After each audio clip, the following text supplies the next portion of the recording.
qofka wanaagsan waxaa lagu gartaa dabeecado wanaagsan oo ay ka mid yihiin dabeecadda koowaad. qofka wanaagsani waa mid runta ku dhaqma oo aan cidna marin habaabin, isla markaana daacad u ah dadka iyo shaqadiisa. qodobka labaad, samir iyo dulqaad. waxa uu leeyahay dulqaad marka ay jiraan dhibaatooyin. waxa uu ugu adkaystaa xaaladaha adag isagoo oo aan xanaaqin ama aan degdegin. qodobka saddexaad, xishmad iyo tixgelin. waxa uu si joogto ah u xushmeeyaa dadka kale, isla markaana tixgeliya ra'yiga iyo dhaqanka aragtidooda. qodobka afaraad, samafal iyo gargaar. waxa uu diyaar u yahay inuu caawiyo dadka kale, gaar ahaan kuwa dhibaataysan, isaga oo aan wax faa'iido ka filan. qodobka shanaad, naxariis.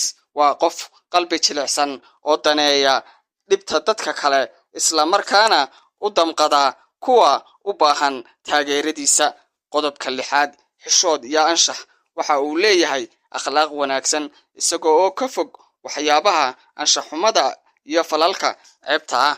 qodobka toddobaad, dadaal iyo hawlkarnimo. waxa uu ku dadaalaa shaqadiisa isaga oo ah mid hawlkar ah oo ka fogaada caajiska.